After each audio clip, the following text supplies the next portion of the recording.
pas drôle parce que je peux rien faire, je peux même pas lire une recette, je peux plus manger. Salut à tous, bienvenue sur Hors Série. Je suis très heureuse de vous retrouver, très heureuse et même un peu émue de vous retrouver pour cette émission tout à fait exceptionnelle qui réunit aujourd'hui le plus intellectuel des hommes politiques français, Jean-Luc Mélenchon, et le plus politique des intellectuels français, Frédéric Lordon. Bonjour et bienvenue. Bonjour. Bonjour. Alors, je ne crois pas utile de vous présenter plus avant pour nos abonnés, sinon en rappelant que vous vous exprimez aujourd'hui l'un et l'autre à partir de positions qui sont très différentes. Frédéric, votre lieu, c'est la théorie, la production de concepts. Quant à vous, Jean-Luc, votre lieu, c'est la stratégie, l'organisation de l'action. Mais donc l'hypothèse qui préside à cette discussion, c'est l'hypothèse selon laquelle il importe de faire dialoguer ces deux positions, la théorie et la stratégie, dans la mesure où c'est essentiel de disposer de bons concepts pour penser une bonne stratégie politique. Alors c'est sans doute cette hypothèse qui a un peu hanté le débat qui a pris forme il y a quelques mois entre vous par article interposé, débat qui avait pour question générale, en gros, la France insoumise est-elle anticapitaliste ou pas Et c'est ce débat que nous nous proposons d'articuler aujourd'hui sous la forme d'une discussion approfondie, conformément à la tradition de hors-série. Et je vous remercie infiniment d'avoir accepté tous les deux cette invitation. C'est une invitation qui est un peu ancienne. Je vous l'avais adressée en décembre dernier, Jean-Luc, mais vous avez souhaité qu'on attende après les municipales pour pouvoir disposer de vos forces pour cet exercice. Alors, l'échéance étant passée et vos forces étant, on l'espère, reconstituées, on va pouvoir rentrer dans la discussion. Mais du coup, le temps a passé et du coup, il faut résumer les épisodes précédents qui sont un peu loin. Alors donc, je m'y colle. Résumé des épisodes précédents. Tout commence en août dernier, quand le Monde diplomatique publie en une un article d'Evgueni Morozov intitulé « Le numérique nous ramène-t-il au Moyen-Âge » Morozov y conteste la pertinence du concept de techno-féodalisme. C'est un concept qu'on a déjà croisé, dont on a parlé à hors-série. C'est Cédric Durand qui l'a forgé en 2020 pour caractériser la forme contemporaine du capitalisme dans laquelle les entreprises de la tech exercent une emprise totalitaire sur nos vies, emprise qui leur fournit une rente astronomique et qui configure du coup un nouveau capitalisme moins tourné vers la production que vers la prédation. Alors Morozov conteste la pertinence de ce concept. Il considère qu'il n'y a rien de nouveau sous le soleil. Les seigneurs de la tech font bien ce qu'ils ont toujours fait, enfin ce que les seigneurs capitalistes avant eux ont déjà fait, des investissements industriels toujours plus massifs pour générer toujours plus de profits. Inutile d'aller chercher une qualification dans la lointaine histoire médiévale pour caractériser la poursuite de toujours les mêmes recettes capitalistes. Alors Frédéric, dans vos papiers sur le monde vos papiers du blog La Pompe à Finance, vous aurez tendance à donner raison à Morozov, rien de nouveau sous le soleil avec les entreprises de la tech. Mais quant à vous, Jean-Luc Mélenchon, vous avez réagi publiquement à la publication de cet article. Vous avez regretté que ce papier vous admoneste, vous prenne à partie, sans doute parce que, en ciblant le techno-féodalisme, au fond, Morozov venait frapper au cœur de la proposition analytique de la France insoumise aujourd'hui, qui décrit le capitalisme contemporain comme un capitalisme tributaire, un capitalisme de la rente.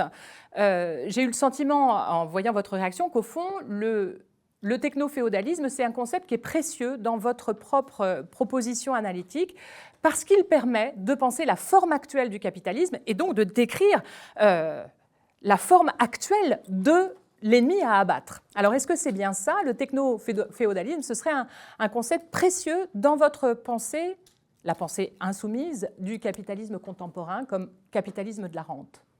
Bon, alors je commence par un peu de franchise. Je ne connais pas Morozov, et ceci déjà me situe.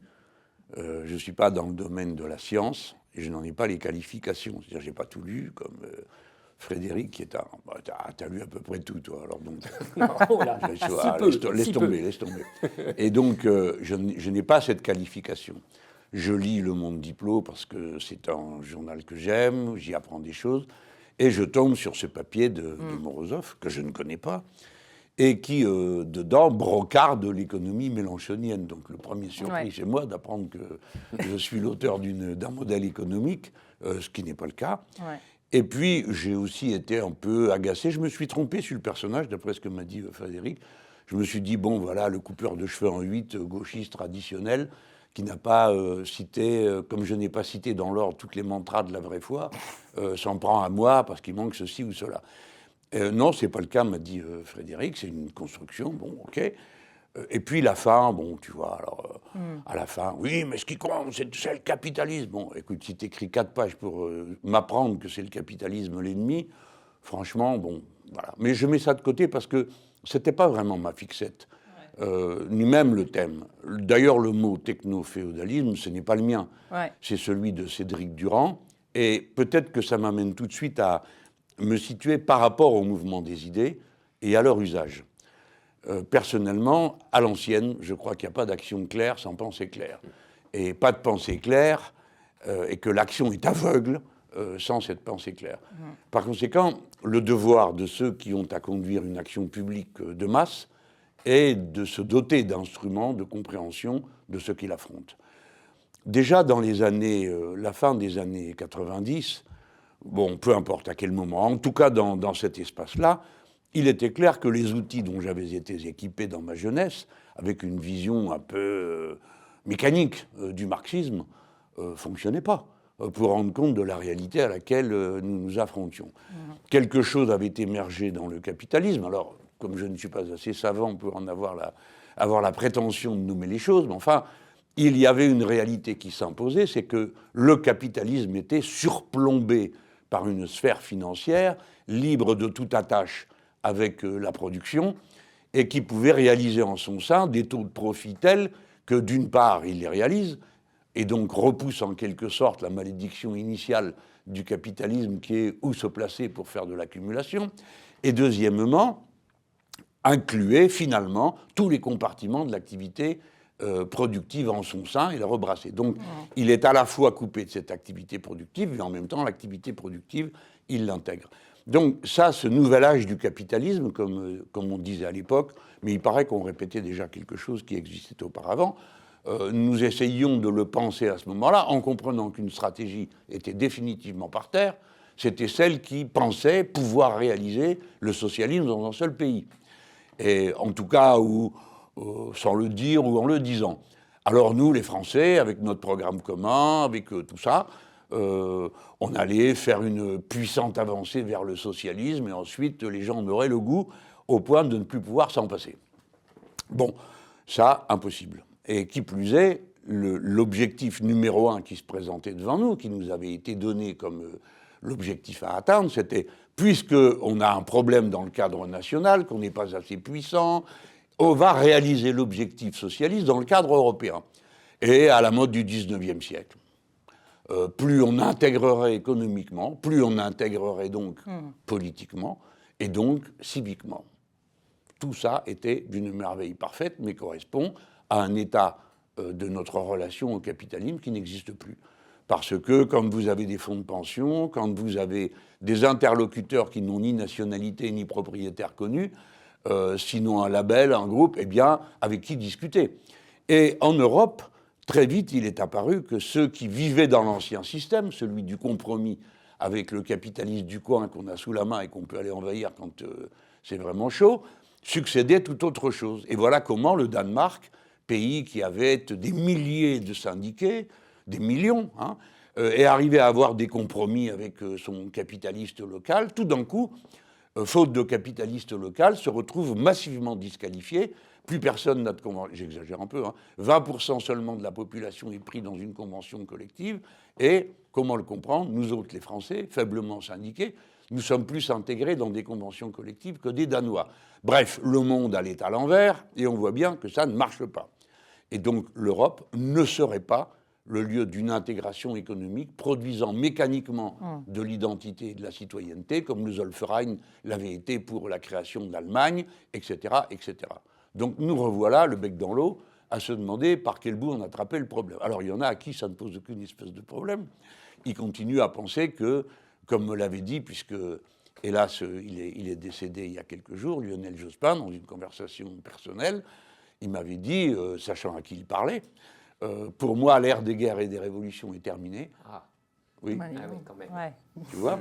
Et non, mais il le pensait vraiment. mais je m'en doute. Je suis un social-démocrate affirmé. C'est dans la dynamique du système qu'on fait des prises d'avantage pour les salariés.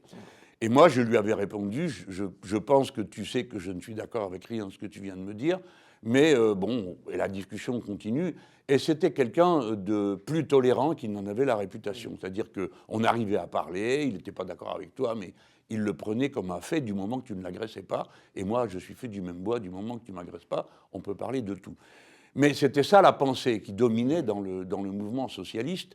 Les années, vous voyez déjà, c'est plus que fin 90, Oui, on arrive à peu près à l'époque où il va être élu à nouveau premier secrétaire du parti. Je vous passe les détails de nos discussions sur l'Europe devant tout le monde, comment, enfin bref, il y a eu des votes qui étaient assez extravagants sur le sujet. Mais c'est pour vous dire que c'était une question centrale. La stratégie n'avait pas de sens si elle s'appliquait à un rapport capital-travail qui n'existait plus. Ouais, Bon, c'est ça. en tout cas, c'était ma conviction. Comment allait-on affronter cette finance transnationale, disions-nous, par quel bout allait-on s'y prendre? Et en tout cas, il y avait des choses à quoi on ne pouvait plus croire. On ne pouvait plus croire que l'intégration européenne produirait le cadre dans lequel nous pourrions avancer vers un autre modèle de société. Car il faut peut-être le dire pour commencer, je n'ai jamais cru de ma vie entière que le capitalisme fût le stade suprême de l'organisation humaine. Et très tôt, j'ai adhéré à la vision dont j'ai appris à être celle du marxisme, que tout ça avait une histoire et qu'une chose en entraînerait une autre, qu'on passerait à autre chose, comme dans le passé, on était passé du féodalisme à la République, ou si vous voulez, de l'esclave et du maître. Ah bon. Donc pour moi, comment cet objectif pouvait-il demeurer comme une ligne d'horizon? Je n'étais pas le seul dans ce cas-là, mais j'avais un certain confort de situation qui me permettait de m'entêter à chercher. Donc on s'est mis à chercher, on a trouvé d'autres réponses. Et puis le temps passant, on voit bien que quelque chose d'autre s'impose à nous. C'est que ce qu'on appelait la mondialisation, dont d'aucuns voulaient qu'elle soit heureuse, bon, ça non plus, j'y ai pas cru, parce que la mondialisation n'avait pour objet, ce qu'on appelait la mondialisation, qu'une autre organisation du travail productif pour en faire baisser les coûts, et notamment le coût du travail ou le prix du travail, suivant à quel bord on appartient. Bon, moi je dis le prix. Donc de toute façon, il ne pouvait pas venir d'une organisation intrinsèquement malsaine un résultat sain pour les peuples. Ce n'était pas possible. Donc revoilà la discussion. D'abord, comprendre la mondialisation, c'est en quelque sorte, tu transformes le monde en un atelier de production, et la production se faisant à différents endroits, elle dépend entièrement de deux choses. Premièrement, les réseaux qui permettent aux produits de circuler. Ici une bielle, là-bas un roule Moabi, là-bas autre chose, ici un jean, je mets la couleur, je mets la flotte, je mets ci, je mets là, fais 3 fois le tour du monde avant de venir sur tes fesses. Bon, donc il y a ça, une organisation du travail et une intégration dans la sphère financière globale. Et dans les deux cas, toute la production dépend des réseaux. Premièrement, les réseaux qui vont lier les différents compartiments de la production. Deuxièmement, le réseau numérique à l'intérieur duquel sont inscrites toutes les opérations qui vont aller à cette production. Alors, après, c'est plus à moi de parler. Que résulte-t-il de ce que j'observe? Et comment puis-je m'insérer dans le combat à mener?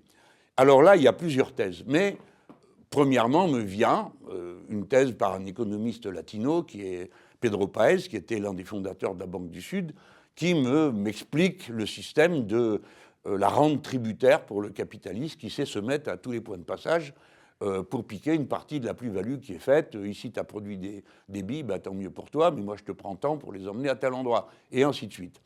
Et Pedro Paez, mariant les deux concepts, l'organisation de la production mondialisée et l'intégration numérique, en tire des leçons. Qui faut-il frapper d'abord? Ceux qui sont sur les cols et les points de passage, parce que quand on contrôle cela, on contrôle les points de passage qui contrôlaient, et donc on contrôle tout le monde.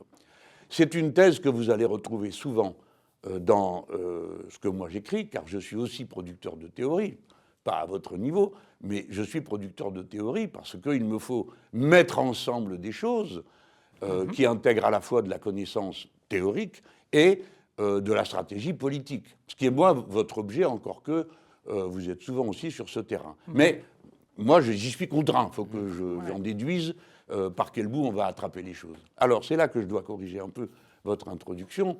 La France insoumise n'affirme rien la France insoumise n'a ni, cadre analytique commun, ni doctrine, ni dogme. Je ne dis pas dogme pour réduire le propos. Hein.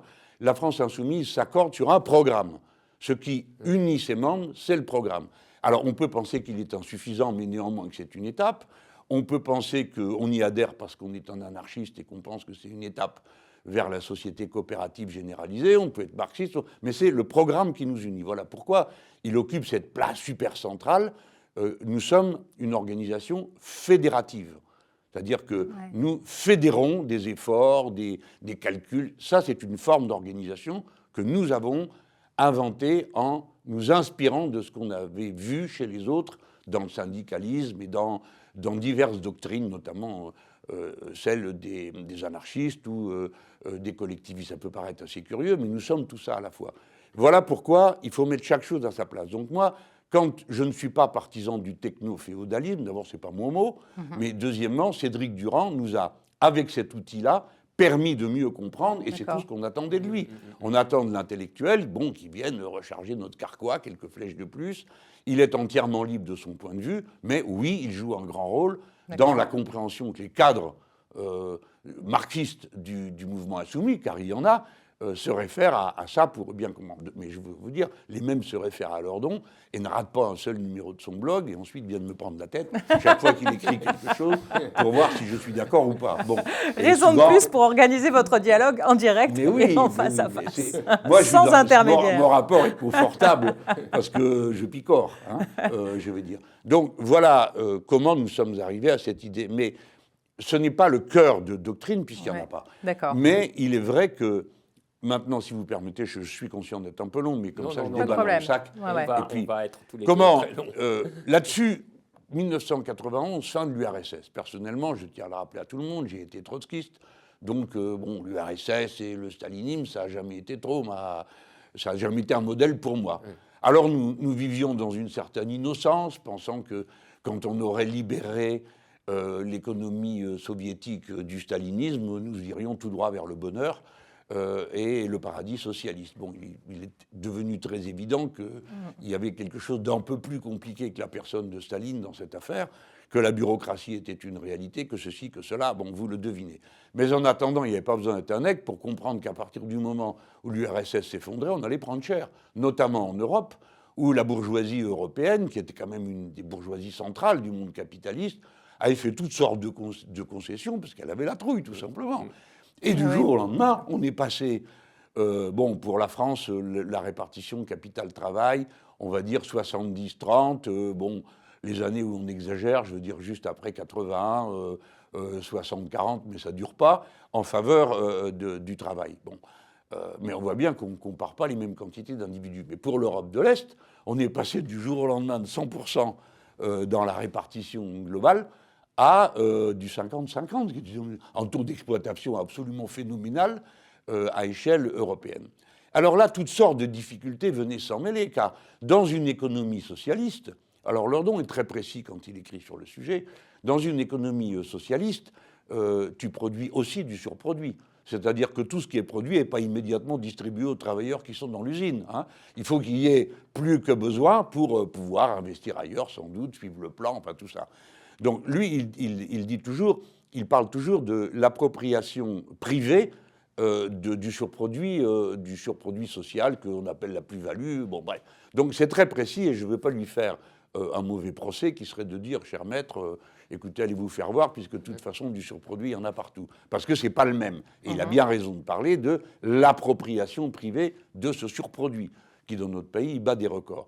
Donc, que fallait-il faire? Alors on nous a dit c'est la fin de l'histoire. On est en 91, la fin de l'histoire pour un matérialiste. Tu te dis un corps qui n'a plus de dynamique interne, c'est un corps qui est mort. Bon, il est complètement ouvert, il est mort.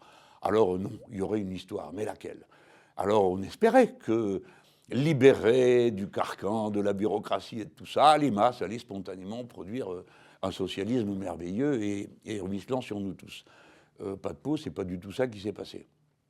Mais il s'est passé quelque chose d'étrange, des révolutions dans plus de 30 pays, dont pas une ne se réclamait du socialisme, mais présentaient des exigences socialistes, et écologiques. C'est-à-dire que nous avons vu surgir dans l'histoire, pris dans un même mouvement, la conscience de la faillite du capitalisme, qu'elle était non seulement civilisationnelle, parce qu'elle instaure des mœurs, une société, une mentalité, une culture du pillage et de l'égoïsme, mais en même temps qu'elle est en train non seulement d'épuiser les hommes, comme dit Marx, les êtres humains, mais aussi la nature, et que nous butons sur un mur. Et cette fois-ci, nous n'avons plus du temps, nous n'avons plus que des délais. On en prend conscience progressivement, dans les années 90-2000.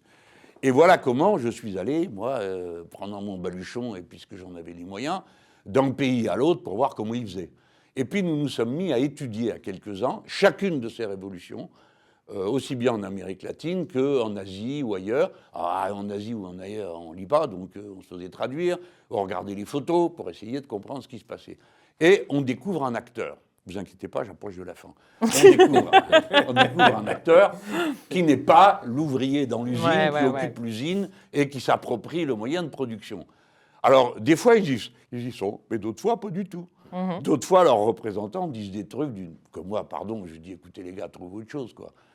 Par exemple, il y a une révolution générale au Brésil, on dit au type, mais comment vous pouvez dire que c'est de gauche, c'est contre un gouvernement de gauche et ça demande des services publics. Alors il dit, bah oui, mais dans mon usine, il y a une pétition. Ah bah, s'il y avait une pétition, on est sauvé, quoi. Mais tu as envie de dire, écoutez, non, franchement, là, vous êtes à côté de vos pompes. Donc, le peuple. Et alors tout le monde me dit, moi, j'adhère à la thèse d'après laquelle il y a un acteur.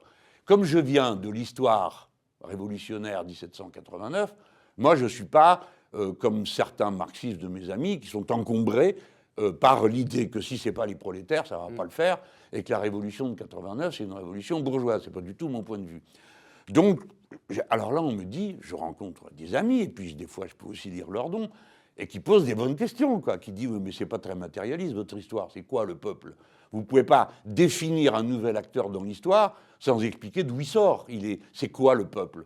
Alors, on s'est mis à travailler, et je m'aperçois que la société capitaliste s'est réorganisée en ville, premièrement, qu'elle reproduit comme lieu d'accumulation, et deuxièmement, par des réseaux. Et que tout le monde dépend des réseaux pour produire et reproduire son existence matérielle, pour reprendre la formule marxiste. Ces réseaux, j'en vois la féroce dictature. C'est-à-dire, tu ouvres le robinet, il n'y a pas d'eau parce que tu n'as pas payé ton addition, bah, tu es condamné à mort parce que tu es obligé de boire. C'est autrement plus violent comme forme d'aliénation que d'être privé du sens de son travail sur la chaîne de production. Donc je me dis, oui, nous sommes, voilà le maître, voilà l'endroit où les choses se passent. C'est à travers la maîtrise des réseaux que le capitalisme maîtrise toute la société. Autrement dit, nous ne sommes pas en train de dire non, le lieu de production n'est pas le lieu de la production possible de la plus-value, mais la société tout entière est devenue un mécanisme d'extorsion de cette plus-value, et cette extorsion transite à travers les réseaux. Voilà comment moi j'ai compris ce que nous sommes dit. Je ne dis donc pas que la production, ça compte pas, c'est pas là que se fait le travail gratuit ou les mots qui se fassent. C'est bien là qui se fait. Et ainsi de suite. Mais la centralisation du thème du réseau, de son caractère public ou privé, prend une nouvelle place. Et entré sur cette voie, nous avons commencé à intégrer intellectuellement tout ce qui participait à la reproduction du capital, dont jusqu'à présent nous étions coupés. Par exemple, la reproduction sociale, c'est-à-dire tout le travail gratuit des femmes qui permet qu'il y ait des prolétaires qui soient en âge ou en état d'aller travailler à l'usine. Je prends cet exemple, mais il y en a bien d'autres. Voilà comment s'est formée en quelque sorte une théorie globale avec bien d'autres aspects qui sont dans le bouquin « Faites mieux ». Et voilà comment je suis confronté à cet article de Morozov et à la réponse parfois un peu... tout à l'heure, il a dit je lui ai dit c'est injuste. Moi, j'ai essayé d'être aimable. Il me dit non, je suis plus méchant qu'injuste. Parce que le gars, il essaye de me repasser au passage que ce qu'il a dit est tout à fait juste et que moi, j'ai juste le droit. Mais bon, alors, comme il avait répondu d'une manière un peu piquante, je me dis, moi, je ne vais pas me fâcher avec cet homme-là, quoi. Je vais déjà fâché avec la moitié de la Terre, je ne vais pas en rajouter un de plus qui, en plus, et il n'aime pas qu'on parle comme ça, mais je le dis quand même, c'est une source d'inspiration. Je ne dis pas la source d'inspiration. Mais bon, quand tu sais plus très bien où tu en es, tu t'en vas voir ce que raconte Lordon pour... C'est la boussole. Ça te remet dans les rails, quoi, tu vois. Bon. Mais en gros, hein, Frédéric, n'allez pas croire autre chose. Hein. Non. En gros, vous voyez ce que je veux dire, ça met dans l'ambiance, quoi. Alors, monsieur Boussole, Oui, t'as raison. Eh bien, le Sud est là. Voilà. avec cette lourde responsabilité d'avoir à nous orienter tous. Donc, Frédéric, vous êtes montré plutôt d'accord avec le papier de Morozov, à considérer en effet que se centrer sur la question des réseaux, c'était une manière de rater l'essentiel. L'essentiel, c'est la question de la propriété lucrative. Mais je vous laisse reprendre le fil à partir de ce que Jean-Luc nous a mis sur la table aujourd'hui. Ah oui, mais là, il est passé d'un coup sur quasiment les trois l'ensemble premiers, des points. Donc, voilà. Il faut Donc, tirer les fils un par un. Voilà, exactement. Toi, on va pas faire les innocents. Hein. Cette émission, on l'a préparée, tu nous as proposé un conducteur, il a été remanié, etc. Et moi, je suis scolaire, scolaire et laborieux. Donc, je lis les questions et puis je dans l'ordre où elles ont été prévues. Voilà, c'est ça. Et donc, FL, c'est moi. Si le concept de techno-féodalisme vous apparaît inadéquat, comment qualifier efficacement ce stade du capitalisme? Alors, c'est en effet la question que j'avais prévu de poser. Oui, mais non, mais je la rappelle. C'est bien, moi aussi, ça m'intéresse de savoir ce qu'il en pense. Exactement, pour qu'on soit à jour. Alors, en réalité, parce que la question, elle était appelée fielleusement question liminaire. Du genre, on passe 5 minutes dessus et puis mais non, liminaire, ça veut dire que c'est le début. Mais bien sûr, tout. oui, c'est le début. Liminaire, c'est quand même, c'est le liminal, tu sais, c'est la limite. Bon, c'est pas épais le trait. Et moi, je me suis dit, mais non, là, on commence tout de suite par les questions vraiment fondamentales. Bon. Et je me suis retrouvé avec un ordre du jour extrêmement chargé. Parce que, auparavant, tu avais posé la question à Jean-Luc Mélenchon du capitalisme de rente, qui est un concept avec lequel j'ai quelques réserves. Et puis, il y a le techno-féodalisme qui est là, au milieu de la scène. Et j'ai aussi quelques réserves avec. Donc, en théorie, il aurait fallu que je commence par ma critique du capitalisme de rente, la critique du techno-féodalisme, et puis que j'attaque dans le dur en disant c'est quoi le machin qui est en train d'émerger là sous nos yeux. Ça faisait beaucoup trop d'un coup, donc j'ai fractionné un peu et je suis allé à l'essentiel. Quel est ce stade du capitalisme qui est en train d'émerger? Je dis juste une chose avant, hein, parce que je vais discuter du techno-féodalisme. Moi, ça fait longtemps que je connais Cédric Durand. Je le tiens pour un camarade. C'est un camarade théorique et c'est un camarade politique. J'ai énormément d'estime pour son travail, vraiment énormément. Je lis ses travaux contemporains avec passion. Il m'apprend énormément de choses sur le numérique. J'ai juste un problème. Je suis souvent en désaccord avec les thèses théoriques sous lesquelles il ressaisit synthétiquement toute la matière qu'il met généreusement à notre disposition. Et techno-féodalisme, pour moi, est un lieu de désaccord. Bon, on aura l'occasion d'en parler plus tard. Maintenant, je prends aussi les choses de loin, là, au moment où je parle. C'est-à-dire, d'un point de vue analytique et conceptuel, la stratégie va avoir l'air d'être perdue dans les brumes. On y viendra, hein. C'est du travail préparatoire en quelque sorte. Donc la question c'est, est-ce que ce qui est en train de surgir actuellement sous nos yeux est nouveau? Il faut se méfier avec le nouveau, on le voit toujours tous les 4 matins, des fois c'est pas si nouveau que ça en avait l'air, etc. Mais en l'occurrence, la question est un peu complexe. C'est pour ça que je propose de décontracter la question du nouveau sous 4 critères différents. J'y vais un peu méthodiquement. Premier critère, le critère de l'économie, tout bonnement. Mais alors pas de n'importe quelle économie, l'économie politique, des régimes d'accumulation, concept emprunté à la théorie de la régulation. Bon. Tous ceux qui nous écouteront ne sont pas supposés être des grands connaisseurs de la théorie de la régulation, j'en dis juste un tout petit mot. L'idée de la théorie de la régulation, l'idée centrale, c'est que, empiriquement parlant, j'insiste sur cette clause, empiriquement parlant, si je disais conceptuellement parlant, ça ne serait pas pareil la suite. Empiriquement parlant, on n'a jamais affaire à le capitalisme. Oui. Oui. Ce qu'on observe empiriquement, ce sont les réalisations historiques successives du capitalisme, dont l'histoire globale se donne sous une périodisation qui distingue des séquences d'accumulation du capital cohérentes, que les régulationnistes appellent des régimes d'accumulation, chacune de ces séquences, chacun de ces régimes, soutenu par une configuration institutionnelle particulière, qui consiste en 5 formes institutionnelles, disent les régulationnistes. Il y a la forme du rapport salarial, la forme de la concurrence, les formes de la monnaie-finance, les modalités d'insertion dans le régime international, les rapports de l'État et de l'économie. Bon, c'est l'ensemble des 5 formes institutionnelles de la régulation. Pour qu'il y ait du changement, il faut qu'on observe une transformation significative dans un nombre suffisant de ces formes institutionnelles et dans l'agencement qui les compose hiérarchiquement dans une configuration institutionnelle d'ensemble. Bon.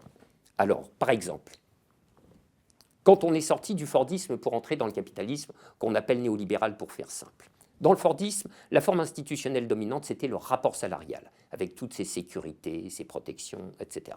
Les formes du rapport salarial volent en éclats quand on entre dans le néolibéralisme. Les formes de la concurrence avec. Le régime international, ça va être la mondialisation, pareil, etc., etc. Et la forme de la finance est transformée, mais du tout au tout. Oui. Avec ceci au surplus que la finance devient la forme institutionnelle dominante. Qu'est-ce que ça veut dire? Ça veut dire qu'elle a la possibilité de se subordonner toutes les autres, et j'entends par là d'amener toutes les autres à sa propre logique à elle et d'y faire valoir ses réquisites à elle. Nous sommes donc dans un capitalisme à dominante financiarisée. Capitalisme déréglementé à dominante financiarisée, ça serait ça l'appellation à coucher dehors derrière capitalisme néolibéral. Bon. Oui, donc ça, c'est à partir des années 80, en gros. C'est à partir fin des années 70, début des années 80. Alors maintenant, qu'est-ce qui se passe aujourd'hui? Eh bien, reprenons le crible et examinons point par point. Les formes de la finance, elles sont à l'identique. Ouais. La Rien n'a finance, changé. Rien n'a changé, ça s'approfondit, Ouais. on aura l'occasion d'y revenir. Ouais. La position dominante dans l'ensemble institutionnel est absolument maintenue. On pourrait dire, ça clôt la discussion. Oui, Fini. On a elle plus est toujours au bon. pilotage de C'est l'ensemble, elle, et du coup... Exactement. Ouais. Les grandes tendances structurelles, c'est elle qui les fait, point. Les formes de la concurrence, ça reste les mêmes. Les formes du rapport salarial, c'est un peu plus compliqué. Oui. Est-ce qu'on va avoir émergence d'une nouvelle forme du rapport salarial ou est-ce que nous assistons simplement à un approfondissement de tendances déjà à l'œuvre dans le néolibéralisme? Oui, l'atomisation se poursuit. L'atomisation, mais pas seulement. Le faux salariat de plateforme, Ouais, là, c'est ça. le numérique a un rôle. La transformation de tout le monde en auto-entrepreneur, etc., etc. Il faut voir. L'insertion dans le régime et la configuration du régime international. Alors là, c'est dommage. Je vais le laisser de côté parce qu'il y aurait tellement à dire. On a une guerre sur les bras. Hein, et c'est Ouais. une guerre qui est en train de produire des basculements absolument considérables, notamment sous ce rapport. Là, tu parles des frappes sur l'Iran. Je parle de ce qui est en train de se passer sur l'Iran, etc. Donc, avec une dislocation des chaînes d'approvisionnement qui va peut-être entraîner des réactions. Sûr. Mais, je ne suis pas si sûr, moi. Je ne suis pas si sûr parce qu'on sait, C'est justement... vrai qu'on a on s'est tellement dit ça. cru des fois. Et voilà, on s'est dit ça au moment du Covid. On s'est dit ça au moment de l'Ukraine, Exact. et à chaque fois, le fleuve est retourné dans son lit après s'être fait très très peur. Pour une raison extrêmement simple, c'est que c'est une configuration qui minimise les coûts comme personne. Et donc le capital y retourne, tant qu'il n'est pas forcé de faire autre chose. On va voir si ça sera le cas. Mais là, il y a un aléa. Bon, tu vois, au total, ça fait un tableau un peu incertain. Donc, si tu me poses la question, est-ce que nous assistons à l'émergence d'un nouveau régime d'accumulation? Ouais. La réponse, pour moi, elle est quelque part entre bof et non. Ouais. Bon. Mais ça, c'est le premier critère. On va se dire, mais quand même, il y a quand même un peu de nouveau, on ne peut pas en rester là. Oui, il y a du nouveau. Mais où est-ce qu'il est? Alors, le nouveau, il est dans les trois autres critères. Le second critère, c'est ce que j'appellerais la métaéconomie. Et ça, vous en avez parlé. Je suis entièrement d'accord avec vous. Et c'est le point où on se rejoint aussi avec Cédric Durand. C'est-à-dire que les réseaux du numérique, le capital de la tech, a institué les plateformes sur lesquelles s'effectuent les opérations économiques. Et c'est une capture absolument sensationnelle. D'accord. Toutes les opérations de la vie matérielle, maintenant, peu ou prou, transitent par là. Le contact des acheteurs et des vendeurs, les paiements, les formalités de la vie matérielle, les impôts, la Sécu, le sinistre à déclarer à l'assurance, les papiers, et tout ce que vous voulez.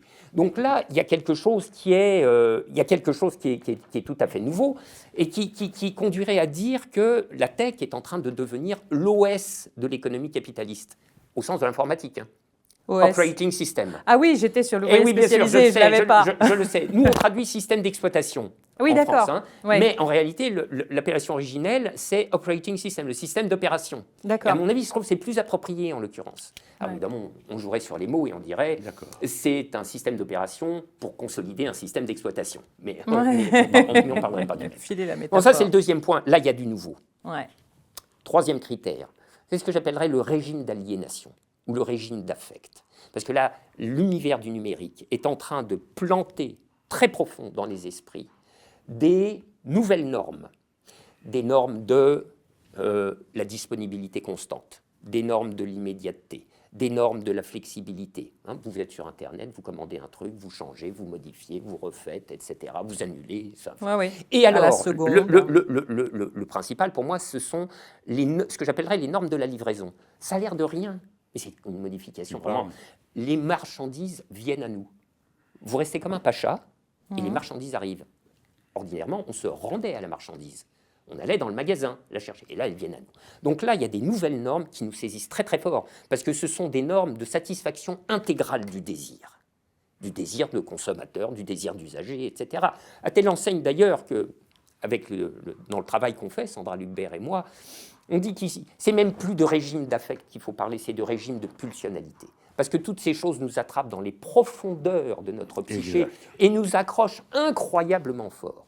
Et ceci d'autant plus que par là-dessus, la tech, le numérique, vient non plus saisir les opérations économiques elles-mêmes, mais elle vient saisir nos opérations cognitives et imaginaires. Je fais référence ici aux plateformes de contenu, YouTube, la vidéo à la demande, etc., etc. Et tout ça selon une entreprise de sédation générale. C'est absolument incroyable. C'est là qu'on voit la perversité du capitalisme. Il nous fait des vies misérables, mais il nous apporte le truc pour pouvoir la soutenir. Alors hop, on branche le cathéter, les séries découlent, et on part dans le sirop. Alors, il y avait un article qui s'appelait « Un si grand sommeil ». Tu avais écrit dans le même diplôme du mois d'août une petite critique assez sévère contre Un si grand sommeil, une des séries qui sert à nous endormir tous. Voilà, exactement. Mais ça, c'est la télé, tu vois. Ceci dit, les gens doivent la regarder sur Internet. Bon. Donc là, effectivement, là, il se passe quelque chose. Il se passe que toute la vie sociale est aspirée et captée par l'univers de la tech. Pour parler de ça, Marx avait un concept très adéquat. Il était quand même visionnaire, le vieux. Hein. C'est le concept de subsomption. Il distingue des stades historiques de la subsomption. La subsomption, c'est tenir à soi, par-dessous soi, etc. Il distingue les stades historiques de la subsomption formelle, puis de la subsomption réelle, et bien plus tard, Tony Negri, avec qui j'avais tous les désaccords du monde, mais là est arrivé avec une bonne idée, il a parlé de subsomption totale. Et c'est vrai. La subsomption totale, c'est que la totalité de la vie sociale, des pratiques sociales sont aspirées par cet univers de la tech. Mais alors, c'est là que moi, je suis vraiment très perplexe, parce que Cédric est un bien meilleur connaisseur de Marx que moi. Il connaît le concept de subsomption. Il l'utilise dans ses travaux sur le techno-féodalisme. Mais qu'est-ce que ça dit, le concept de subsomption? Ça dit le capitalisme parvenu à son stade accompli. Et c'est bien de ça qu'il s'agit. Pourquoi aller retourner au féodalisme? C'était un de mes points de perplexité et de réserve. Bon, alors on peut dire ça. Et puis, il y a le dernier point. Le dernier critère, c'est la politique. Parce que la tech est en train de devenir l'operating system de l'économie, mais également de l'État. Et là, ça devient très, très flippant. Parce que toutes les opérations de l'État, en effet, sont désormais de plus en plus, sont tendanciellement traitées par les grands fournisseurs de prestations numériques, Palantir, les clouds variés, etc. Et là, il faut dire les choses, c'est que nous sommes en train d'assister à une espèce de captation de l'État par les grandes entreprises de la tech. Qu'il y ait un rapport de symbiose entre l'État et le capital, ça n'est pas tout à fait nouveau. Moi, je me souviens qu'il y a quelques années, j'avais proposé un concept pour le saisir qui était une espèce de mot-valise qui disait « l'Étapital ». Il faut parler de l'Étapital. Mais là, nous sommes en train d'arriver à un stade de fusion, et de fusion asymétrique, hein, qui est tout à fait inquiétant. Parce que le numérique est en train de redéployer toutes les opérations de l'État dans plein de secteurs. Il y a eu un article très très bon dans le Diplo, à l'automne dernier, de Francesca Bria, qui doit s'appeler « Le moment autoritaire de la tech », mais je ne suis plus tout à fait sûr du titre. C'est ça. Vraiment très très bon article. Donc, parce que l'IA est en train de débarquer là-dessus, hein, évidemment. Donc l'IA est en train d'investir toutes les opérations des ministères de la Défense, toutes les opérations des armées, c'est-à-dire aspiration de toutes les images satellitaires, nomenclature des cibles, désignation des cibles, déclenchement, le cas échéant, des systèmes d'armes. Et ça, c'est à l'œuvre déjà dans la guerre en Iran. Hein. Et l'IA, évidemment, va se redéployer à l'intérieur comme système de surveillance et de surveillance politique. Alors, pour le plaisir des yeux, le combo qui est en train de nous venir dessus, ça sera l'IA, les robots et les armements. Moi, je ne sais pas si vous avez vu ces vidéos de ballet, c'est des vidéos chinoises, des vidéos de ballet faites par des robots humanoïdes, parfaitement synchronisés, qui font les pirouettes les plus extravagantes de la Terre, qui déclinent tous les enchaînements du kung-fu, etc. C'est très beau à voir, mais si vous les imaginez avec un cerveau d'IA et puis un ou deux flingues automatiques, ça devient beaucoup plus inquiétant. Alors, il y a des robots tueurs qui ont été déployés sur le front en Ukraine. Et il paraît que ceux qui ont eu affaire à ça les ont trouvés terrifiants. Alors maintenant, je ramasse la mise et je réponds synthétiquement à ta question. À quoi sommes-nous confrontés? Nous ne sommes pas confrontés au technoféodalisme. Nous sommes confrontés à un capitalisme de subsomption, d'emprise et de contrôle total. C'est-à-dire au stade totalitaire du capitalisme. Nous sommes confrontés à un capitalisme totalitaire. Alors, et en tous les sens du mot total et totalisation, n'est-ce pas? Donc, effectivement, là, il y a une nouveauté absolument considérable, puisque nous sommes en train de découvrir que, contrairement à ce qu'on croyait, l'impérialisme n'est pas le stade suprême du capitalisme, c'est le totalitarisme. Ouais. Alors, Jean-Luc, là, avec cette proposition conceptuelle que fait Frédéric autour d'un capitalisme totalitaire, comment rebondir face à un projet totalitaire? Tout à l'heure, vous disiez quand même qu'il n'y a pas de doctrine à la France Insoumise, il y a un programme. Or, dans le programme, ce qu'on aperçoit, le projet de collectivisation, de socialisation des réseaux, c'est un élément tout à fait central. Alors, est-ce qu'avec cette dimension-là du programme, de socialiser, collectiviser les réseaux, ça nous permet en quelque sorte de mettre un pied dans la porte, de commencer à ouvrir une brèche à l'intérieur de cette machine épouvantable que vient de nous décrire Frédéric, de ce capitalisme à son stade totalitaire? Alors, bon, je vais répondre. mais il faut pointer les moments d'accord et que vous compreniez pourquoi, pour moi, ils ont de l'importance. Frédéric ne le sait pas, il l'a dit. Vous racontez tout, alors je raconte tout aussi. Avant qu'on ait commencé, il dit « Moi, je n'ai aucune culture d'insertion militante partidaire, donc tout ça, c'est un autre monde pour lui. » Donc il y a des choses qu'il ne sait pas, il ne peut pas le savoir. Oh là là, il y en a plus que des choses que je sais. Croyez-moi. Ça, c'est le début de la sagesse, mon Dieu. Oui, c'est tout le monde. Ça, c'est le cours de terminale de philo. Oui, c'est d'accord. Tout ce que je sais, c'est que je ne sais rien. Là où vous allez comprendre pourquoi c'est un tel choc pour quelqu'un comme moi de changer d'angle de regard. Dans la vulgate marxiste catéchiste des années 70, on a battu quelques records à ce moment-là, chacun étant dans son catéchisme, suivant que c'était maoïste, trotskiste, stalinien, social-démocrate, et chacun était dans son couloir et il ne pouvait être question d'autre chose. L'idée que la doctrine puisse venir à évoluer parce que son sujet s'est transformé était déjà d'une audace folle, car la réponse spontanée du catéchisme, c'est « mais non !» C'est toujours la même chose. Ouais. Alors, avec ce genre de tautologie, tu vois, à ce degré de généralité, il n'y a plus de discussion possible. Mais non, c'est toujours des êtres humains. Ah ben oui. Mais non, tu sais bien que nous avons tous deux bras et deux jambes. Ah ben bien sûr. C'est d'ailleurs ce que m'a répondu un gars à qui j'ai posé la question. Tiens, je la signale pour compléter votre approche. Je dis, mais pourquoi vous faites des robots humains? Vous pourrez faire des robots machines. Oui. Pourquoi anthropomorphes? Réponse du gars, il me dit, parce que le monde est fait à la mesure des êtres humains par eux. Et donc, il faut se mettre à la mesure à laquelle les événements ont lieu. Ce sont des événements humains, donc des machines humaines. Et quand tu vas aborder la question de l'intelligence artificielle, tu retombes sur la même chose. D'abord, la rigolade.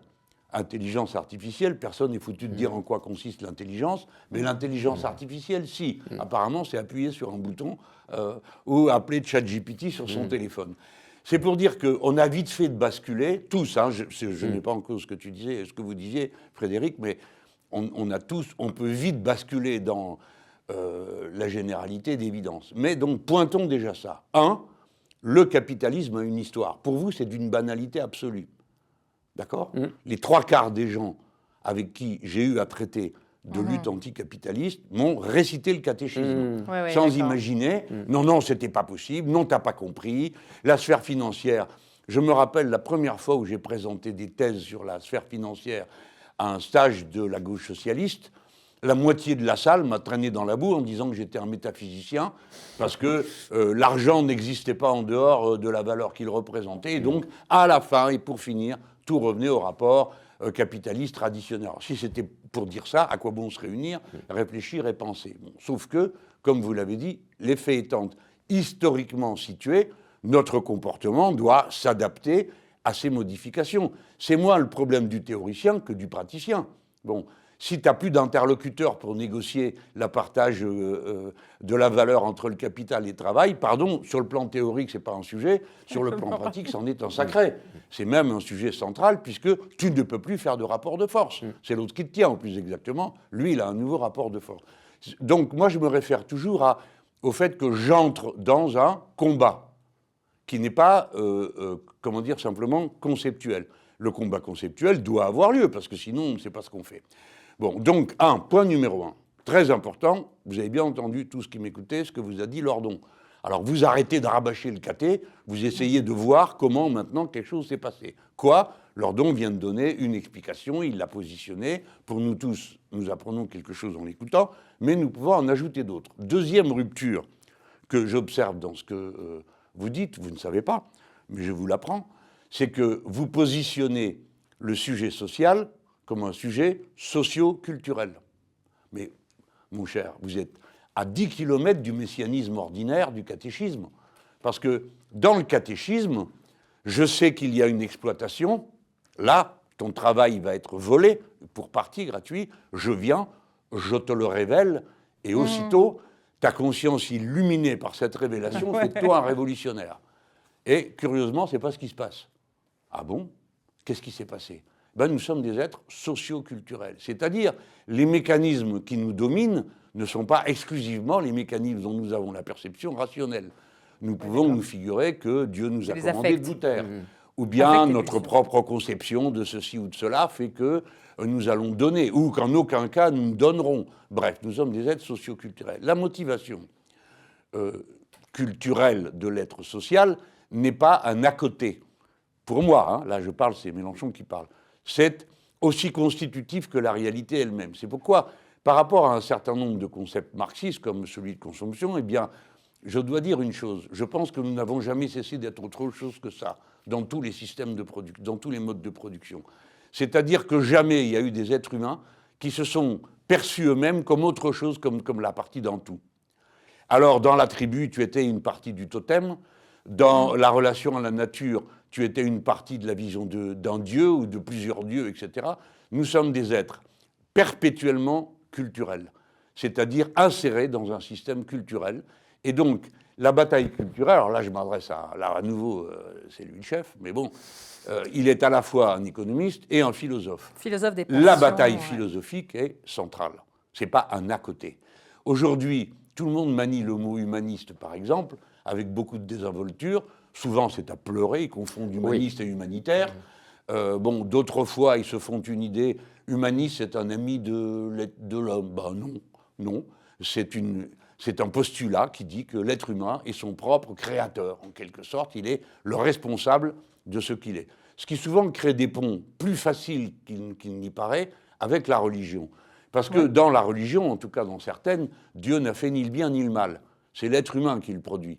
Et donc sa responsabilité et son libre arbitre qui est un don. Bref, je peux, comme humaniste laïque et très à distance de la religion, m'entendre parfaitement avec quelqu'un qui est animé par une foi en béton armé, parce que nous parlons tous les deux de la même chose, la responsabilité individuelle. Cette petite incise est juste faite pour montrer à quel point nous sommes socio-culturels. Ça, c'est le point numéro 2. Et moi, j'en suis venu, parce que quand même, je connais aussi le caté, et j'y adhère, pour une part. Je sais que toutes les crises de production, toutes les crises du capitalisme sont des crises de surproduction. C'est-à-dire qu'arrive le moment où il a produit à la fois la pauvreté, la rareté et l'abondance de biens et l'interdiction que les deux se mettent en rapport. Eh bien, les crises du capitalisme, il les a toujours vaincues en créant de nouveaux espaces d'accumulation. Alors, par exemple, l'économie de la dette, tu t'appropries le futur. Bon, par exemple, que sais-je, des besoins. Alors, des camarades vont appeler ça besoins artificiels. Alors, j'aurais dit, qu'est-ce qu'il y a d'artificiel pour un être humain? Tout est artificiel dans la vie d'un être humain, à part ses besoins. Mais même ça, la manière de les satisfaire dépend de conditions historiques. Marx décrit ça d'ailleurs, il dit « la faim ne s'apaise pas de la même manière ». Suivant qu'on mange de la viande cuite et qu'on découpe avec des couverts, ou qu'on l'arrache avec des ongles sur une bête vivante. Bon, on est d'accord. Et il dit ça n'apaise pas de la même manière. Nous revoilà, donc, j'ai inventé, je vais dire j'ai, comme ça c'est plus simple, on n'était que 2 ou 3, à dire le mode d'insertion culturelle du capitalisme de notre époque, il y est quasiment obligé. Il faut qu'il invente tout le temps des choses de plus. Et comme tu es un être culturel, ça marche. Et donc, on a dit à côté de la valeur d'usage, pourquoi tu achètes un produit? Parce qu'il te sert à quelque chose. À côté de la valeur d'échange, tu l'échanges donc tu payes, c'est le marché. Il y a une valeur inclusive de toute chose. Tout objet ne porte en lui une capacité de te mettre en lien aux autres, pas seulement de satisfaire tes besoins. Ou plus exactement, satisfaire un besoin en particulier, c'est qu'à travers sa consommation, tu vas entrer en relation sociale avec l'autre. Donc là, je vous rejoins à nouveau. Et cette valeur inclusive, elle va dans ce que vous décrivez comme un système totalitaire. C'est là que peut-être on va, je ne dirais pas diverger parce que ça se trouve on est d'accord, mais vous l'abordez en pensant que le capitalisme vient de réaliser un exploit. Non, il s'est mis à la mesure de ce qu'il a lui-même créé. Une population ultra nombreuse, ultra connectée, et là il y a des modifications, moi je vous rejoins à 10 000%. Dans le bouquin, par exemple, je parle de la polyprésence. Parce que je cherchais le mot. Comment tu fais? Tu es là, on est à table tous les deux, on discute, je sors mon téléphone, toc toc, et je suis à la fois avec vous et avec le téléphone. Alors c'est considéré pour l'instant comme grossier. Bon, d'ici quelques temps, ça sera ordinaire, parce qu'on arrive à répondre à quelqu'un et à parler à quelqu'un qu'on a en face de soi. Mais c'est un comportement absolument nouveau. Absolument nouveau. C'est aussi choquant que si... alors même que je suis en train de vous regarder, de vous parler, je me mettais à vous parler à vous, comme si lui n'existait plus tout d'un coup. Bon, ce sont des comportements humains qui modifient la manière d'être un être humain. Alors, ça m'amène à traiter du caractère totalitaire. Alors, là où je vous donne raison, c'est que vous distinguez autoritaire de totalitaire. En effet, autoritaire vous impose un ordre. Totalitaire, l'ordre vous pénètre et vous habite. Et il s'arrange pour que vous vous sentiez coupable de ne pas y souscrire. Quand bien même est-ce une règle qui est aussi improbable que n'importe quelle autre règle, puisque toutes se valent en définitive. Donc ça, sur le plan philosophique, j'y adhère, et même sur le plan de la nature des qualifications qu'il faut porter sur le degré d'autorité. Mais à mes yeux, le totalitaire n'est pas le prolongement de l'autoritaire. Pardon, oui, n'est pas le prolongement de l'autoritaire. C'en est l'aveu d'échec. C'est parce que le capitalisme échoue à domestiquer, à cette étape de l'histoire, qu'il échoue à dominer sa propre crise de surproduction actuelle, qu'il lui faut entrer dans une phase totalitaire. Et ce totalitarisme, il va le faire entrer en nous par des outils intellectuels bien précis. Le racisme, le sexisme, et tout ce qui va restaurer l'idée du suprématisme. C'est là que je passe plutôt dans la branche de l'activité. Ce qui ruine tous les systèmes sociaux, c'est quand ils sont incapables d'accomplir le minimum qu'on attend d'eux. Être nourri, être protégé, être mis à l'abri. Des choses aussi simples que celles-là. Toutes les révolutions commencent par la négation de ces devoirs fondamentaux. Et le plus souvent, pour ne pas dire tout le temps, les révolutions, au sens de leur radicalité, rupture d'un système avec un autre, sont faites par les personnes qui ont en charge la préservation des capacités de reproduction sociale de la société, c'est-à-dire les femmes. La révolution de 1917, la chute du tsar, est provoquée par 3 jours de manif de femmes. La révolution de 1789 est précipitée par la manif des femmes qui vont récupérer le roi à Versailles. Et à chaque fois, il s'agit toujours des mêmes choses. Dans le cas des femmes russes, la fin de la guerre, 3 millions de leurs mecs avaient déjà été butés. Donc ça va, quoi. Ça va, on avait cotisé. Maintenant, on pouvait passer à autre chose. Dans l'affaire de la Révolution de 89, c'est le pain, puisque c'est la denrée de base de la vie quotidienne. C'est pas possible qu'on continue à ne plus pouvoir y accéder. Et la prochaine crise qui se présentera devant nous, c'est pourquoi elles ont si peur de la rupture des vecteurs mondiaux. C'est que tout d'un coup, tu viens à manquer de tout. Et dans notre pays, qui s'est rendu dépendant, imaginez-vous la France, pays qui était autosuffisant alimentairement, aujourd'hui, 80% de tes fruits et légumes, tu les achètes à l'extérieur. Va vivre sans fruits et légumes, va planter des patates sur ton balcon. C'est pas possible. Donc, nous allons, la prochaine crise, celle que vous voyez arriver, moi je souscris tout à fait à votre analyse, si le capitalisme est bien dominé par une énorme sphère financière qui met tout le reste à la taille, hein, bon, si tu lui mets un picou, 2 picous, 3 picous, c'est un système qui est métastable, à un moment donné, clac, il bascule. Là, c'est bête comme chou, c'est les bateaux passent plus. Ah, pas de bateau, pas d'énergie, pas de ceci, pas de cela, tout devient plus cher. Donc nous allons buter sur ça, la coupure des, comme on appelle ça, des vecteurs d'approvisionnement, et donc la mise en cause de l'ordre ordinaire de tous les jours, les choses où tu n'as pas besoin de faire de la politique pour comprendre que tu en as besoin, et surtout tu t'en rends compte quand tu n'en as plus. Donc voilà comment j'interprète ce que dit Frédéric Lordon, et je ne dirais pas, je dirais comme lui que le capitalisme est maintenant sur sa pente totalitaire, mais pas parce qu'il a... En fait, la société tout entière est devenue une société de marché. Je cite cette phrase parce qu'elle vient aussi de Lionel Jospin. Lionel avait dit à un moment donné, il essayait de se positionner, il avait trouvé une belle formule, comme souvent, il avait un art de dire les choses, et il avait dit, l'économie de marché, oui, bien sûr. Alors nous, on ricanait, hein, on disait, oui, l'économie de marché, laquelle? Le troc aussi, c'est une économie de marché, bon. Mais, disait-il, l'économie de marché, oui, mais la société de marché, non. Nous sommes... Comment peut-on avoir une économie de marché et pas une société de marché? Ça n'existe pas, ça. Donc, nous sommes à la veille, nous, c'est là qu'il faut choisir, où sont les cibles. Les cibles, c'est déjà celles que tout le monde va porter. C'est là que peut-être on divergera à un autre moment de l'ordre du jour sur le caractère des révolutions à conduire. Hein. Bon, c'est celles auxquelles on va tous consentir. Ces ruptures-là, on va pouvoir les faire, et dures. Mais d'autant plus dures que la crise elle-même est dure. Si tu veux, moi, je ne me vois pas dans le rôle de celui qui va prêcher ceci ou cela. Nous allons répondre à des problèmes concrets. Vous n'avez plus de temps, on va en trouver. Vous ne savez plus comment aller d'un endroit à l'autre, ben, ou bien vous arrêtez d'y aller, ou on va trouver un moyen d'y aller. Et je pense que ce que nous allons mettre en mouvement va être la réponse, non pas au capitalisme immoral, exagéré, etc., mais au fait que le capitalisme est incapable de faire face à la poursuite de la vie ordinaire avec ses exigences. Il n'y arrivera pas.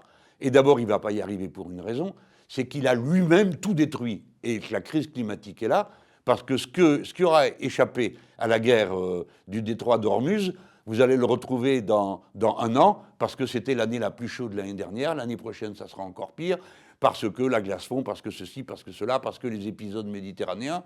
C'est-à-dire que le bouleversement climatique est direct enfant du capitalisme de notre époque, interrompra le capitalisme d'une manière d'autant plus violente même que ce que les marxistes eux-mêmes avaient imaginé au départ, en se disant le capitalisme contient une catastrophe. On n'a pas évoqué ensemble le rôle de la guerre, mais quand même, quel symptôme d'impasse quand il ne te reste plus comme bonne idée pour faire tourner ton économie que de produire des bombes et des avions, parce qu'on est obligé de les renouveler continuellement vu qu'on les jette sur les autres. Hein.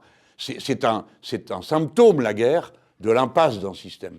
J'ai essayé de me situer dans le cadre de l'interpellation de Frédéric et de son rappel des débats sur lesquels nous discutons pour en montrer les points d'accord et le moment où les mots changent de sens.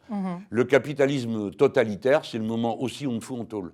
C'est le moment où tu élis un maire et on dit « Ah bah oui, comme il est noir, alors c'est pas vraiment un maire. Et ainsi de suite. C'est-à-dire ce truc dans lequel on commence déjà à croupir de racisme, de sexisme, qui aurait imaginé un jour qu'on verrait naître des revendications masculinistes.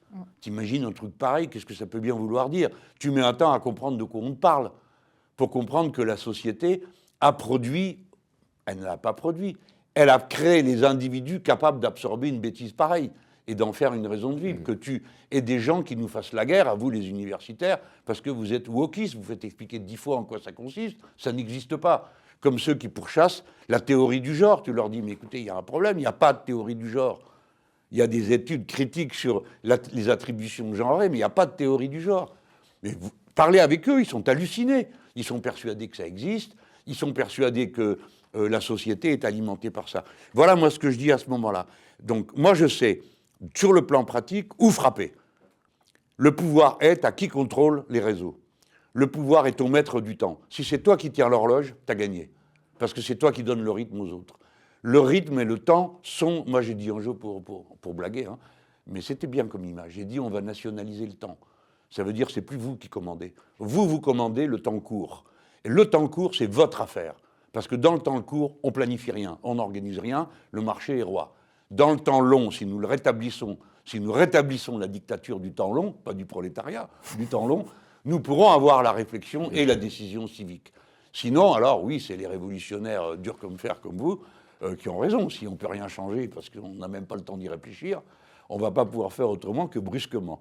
Bon, j'ai un peu compacté là, Frédéric. Alors, donc, un peu revenu quand même sur les rails de la conversation telle qu'on l'avait imaginé initialement, c'est-à-dire socialisation des réseaux, ok, ça a l'air d'être quand même globalement le projet en effet de la France insoumise et vous venez là d'y insister, mais du coup à cette proposition programmatique, Frédéric répond en tout cas dans ses articles de blog que ça suffira carrément pas la socialisation des réseaux parce que on ne touche pas au nerf de la guerre capitaliste, qui est la question de la propriété lucrative. Le principe même de la propriété lucrative. Si je t'ai bien compris, tant qu'on ne s'attaque pas il n'a pas tort, à ce principe-là, voilà. Oui. Donc, je veux bien c'est là le point de controverse. Donc, c'est très bien qu'on puisse déplier tout ça. Moi, c'est vrai qu'au début, je me suis demandé, j'ai essayé de comprendre ce que les réflexions de la France insoumise, les vôtres, faisaient avec ce nexus où on trouve le technoféodalisme, la circulation, la reproduction, les réseaux. Sachant que les réseaux, c'est une catégorie, une catégorie un peu difficile à manier. Mais donc, je me demandais, mais pourquoi sont-ils passés comme ça par le technoféodalisme? Et j'ai cru comprendre ceci, je me suis dit, le technoféodalisme, avec son insistance sur le numérique, permet de généraliser la catégorie de réseau. De cette catégorie de réseau généralisée, on va faire le concept transversal et synthétique des problématiques de la reproduction. Or, là, on commence à venir vers les problématiques stratégiques. Or, il faut remettre la reproduction dans l'épure, parce que c'est autour des enjeux de reproduction, entre autres choses, que se constitue ou que se constituerait une figure du peuple. Bon. Alors, moi, je l'ai écrit dans le tout premier papier. Je pense que c'est un grand mérite de vos réflexions que d'avoir réinstallé la reproduction à l'intérieur du tableau général. Parce que, tout simplement, ça pose la question de savoir, c'est une question très simple, toujours en dernière analyse, c'est qu'est-ce que c'est que la vie des gens? Et qu'est-ce que c'est que la vie des gens hors travail, n'est-ce pas? Bon, parce que, évidemment, il y a la vie comme salarié, puis il y a aussi la vie domestique. Bon, la vie domestique, c'est peut dire que ça joue dans le sentiment que les gens ont de leur existence, s'ils y sont heureux ou malheureux. De leur dignité. Exactement. Ouais. On va avoir l'occasion d'y venir, exactement. Donc, ce mouvement-là, il fait abandonner l'idée de la classe ouvrière comme le sujet toujours déjà écrit de l'histoire. Et moi, je suis d'accord avec ça. Je suis d'accord avec ça parce que je pense que la classe ouvrière, sujet, pour plein de raisons, j'en donne deux, il y en a une troisième peut-être plus tard, la classe ouvrière, sujet de l'histoire, déjà, c'était difficile à tenir intrinsèquement pour des raisons que la sociologie du travail a beaucoup éclairé et que le marxisme orthodoxe ne peut rattraper que moyennant des acrobaties conceptuelles autour de la classe ouvrière qu'on va tirer à l'élastique dans tous les sens pour lui faire dire papa, maman, et ses etc. alliés. Voilà, exactement. Et moi, bon, il y a des efforts sans doute méritoires en ce sens, mais je dois dire que j'en suis pas très convaincu. Et puis alors, l'autre raison pour abandonner la classe ouvrière, unique sujet de l'histoire, c'est en effet celle-ci. Ça oublie tout un pan de la vie des gens. Donc j'ai compris que c'était ça, votre petit montage, techno, féodalisme, réseau, reproduction, circulation. Et j'étais plutôt d'accord avec ça. Et puis dans le moment qui suit, je me suis dit, mais quelle idée de faire revenir à si bon escient les problématiques le volet de la reproduction, si c'est pour laisser tomber aussitôt celui de la production. Parce que quand même, je sais que vous ne serez pas d'accord avec ce que je vais vous faire dire, mais moi je trouve que vous le laissez tomber.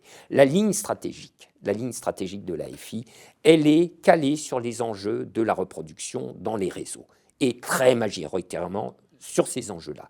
Or, la vie des gens, c'est les deux, mon colonel. Je veux dire, c'est la vie dans la reproduction et c'est la vie dans la production. Et la production, elle compte pas pour rien. La production, il y a quand même des trucs, mais vous le savez en même temps. Mais je trouve que ça régresse dans la problématisation stratégique que vous vous donnez. C'est pas absent de votre programme à la fin des fins, hein, je le sais, mais bon. Je vais expliquer pourquoi. Oui, oui, je sais, mais il y a la vie dans la production, c'est le revenu, la pénibilité, la stabilité, ou plutôt la précarité, etc. Et puis surtout, et ça c'est le point sur lequel je voudrais insister, même si ça va paraître un petit peu intellectualiste, pour moi c'est la vie dans la production, dans les rapports sociaux du capitalisme, c'est un état de servitude politique. C'est-à-dire, lorsqu'on franchit la porte de l'entreprise, l'individu est dépouillé de sa qualité de sujet et il revêt la qualité d'instrument. D'ailleurs, la langue, aussi bien de la science économique que du management, ne se prive même pas, toutes innocentes qu'elles sont pour le dire. Pour la langue des économistes, vous devenez un facteur travail, et comme vous savez, pour les ressources humaines, vous devenez, pour le management, vous devenez de la ressource humaine. Bon, je veux dire, pour moi, elle est là, la question anticapitaliste. C'est la question des rapports politiques dans la sphère de la production. Le capitalisme nie mordicus le caractère politique de la sphère économique, le caractère politique de la production. Or, ça, je pense que vous ne serez pas en désaccord avec moi, il y a de la politique dès qu'il y a de la pluralité humaine, quelle que soit la forme du groupe, quelles que soient ses finalités. Parce que dans tout rassemblement humain, quel qu'il soit, on retrouve la grammaire fondamentale de la politique. Il y a du pouvoir, il y a du conflit, il y a des alliances, il y a des trahisons, etc. Et ça, vous le voyez partout. Je veux dire, il y a de la politique dans l'amitié, il y a de la politique dans l'amour, il y a de la politique dans la famille, il y a de la politique dans un club de boules, et alors, il y en a dans l'entreprise. Ça, il y en a de la politique. Mais le capitalisme dira, non, non, non, non, non, non, il y a l'économie, il y a la politique, c'est deux choses différentes, ça n'a rien à voir, vous mélangez tout. Et on comprend. En fait, on comprend pourquoi les capitalistes disent ça, pour une raison extrêmement simple, c'est qu'à partir du moment où vous dites, là, il y a une communauté et elle a un caractère politique, et que vous réfléchissez à la manière dont elle va s'organiser, la réponse coule de source dans la période qui est la nôtre, c'est un principe d'organisation d'une communauté politique, c'est la démocratie, c'est-à-dire tout le monde a voix au chapitre. Un individu, une voix. Et la démocratie, c'est le principe de l'égalité politique. On comprend que le capitalisme ne veuille pas ça, si vous voulez. Il ne veut pas l'égalité de la participation à la souveraineté des producteurs. Or, les producteurs, en tant qu'ils s'assemblent dans un collectif de production, ils se donnent, par le fait, un destin commun. Donc, ils ont un droit égal à la prise des décisions qui vont orienter ce destin commun. Et le capitalisme dit jamais. Ça sera le capital et lui seul qui détiendra exclusivement la souveraineté sur la production. Donc, on voit, on voit la politique cachée, le principe politique et la politique cachée du capitalisme, n'est-ce pas? C'est l'inégalité politique dans la production. Et ça, c'est un état de servitude. Alors maintenant, je vais vous dire un truc, pas à vous d'ailleurs en particulier, mais un truc un peu à la cantonade. Je vais pousser le bouchon. Je veux dire, c'est une provocation, mais c'est pour inciter à penser. Moi, j'en suis presque venu à considérer que cette inégalité politique, elle est presque plus importante que l'inégalité économique, dont on parle abondamment, qui atteint des niveaux stratosphériques, j'en suis d'accord. Mais regardez, à la fin des fins, le thème des inégalités économiques a un pouvoir de mise en mouvement politique que je trouve très faible. Ça a des propriétés de motricité politique très faibles, les inégalités économiques. Elles ont explosé depuis 30 ans continuellement, elles sont devenues interstellaires. Mais regardez ceci, on nous en offre le spectacle en permanence des inégalités économiques.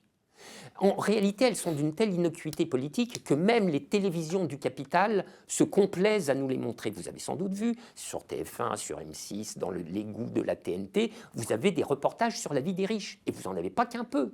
Je veux dire, ces gens-là ne vous montreraient pas ça si c'était réellement dangereux. Alors, vous voyez, vous avez l'équipe de M6, là, qui est embedded, et alors on suit le riche, on monte sur son yacht, on tourne le bidet en or massif, etc., etc.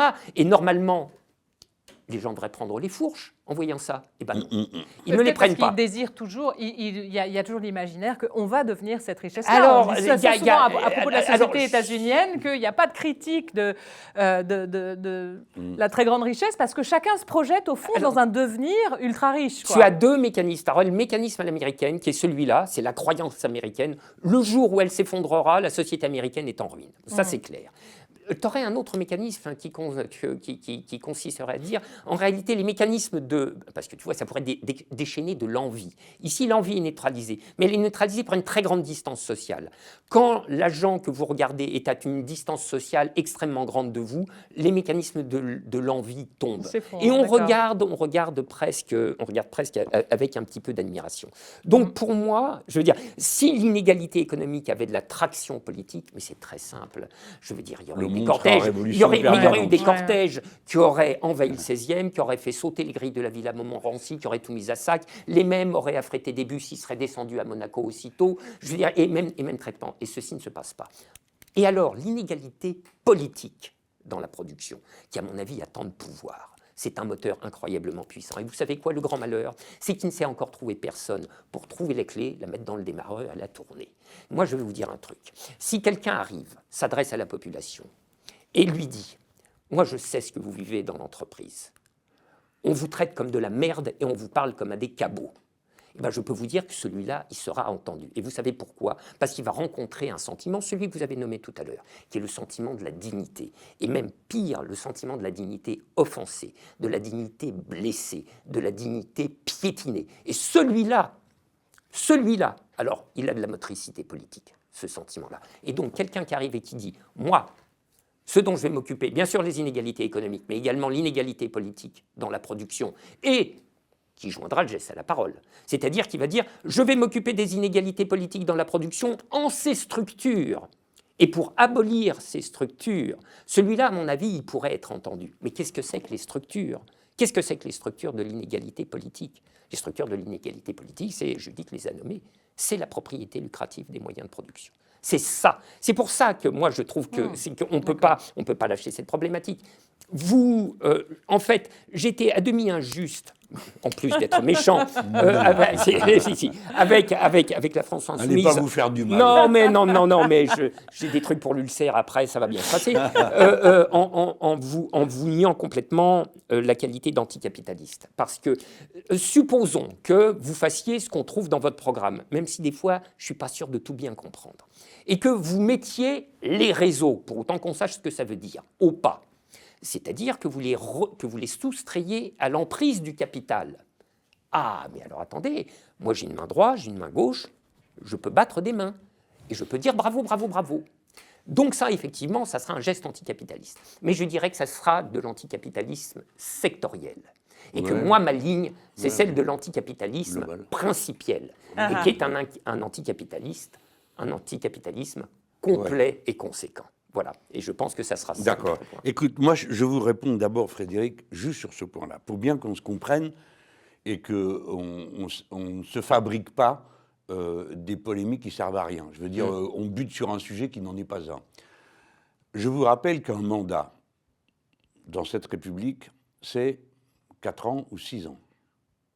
Donc, tu ne peux pas dire rationnellement, je prends cet exemple-là, moi, je vais vous changer tout ça en 6 ans. J'abolis la propriété lucrative en 5 ans. C'est tout simplement impossible. Mais je le sais. Non, mais attends, tu vas voir. Parce que on pourrait dire, si c'est possible, je pourrais donner une recette. Moi, j'aime bien essayer de trouver des recettes. Comment on fait?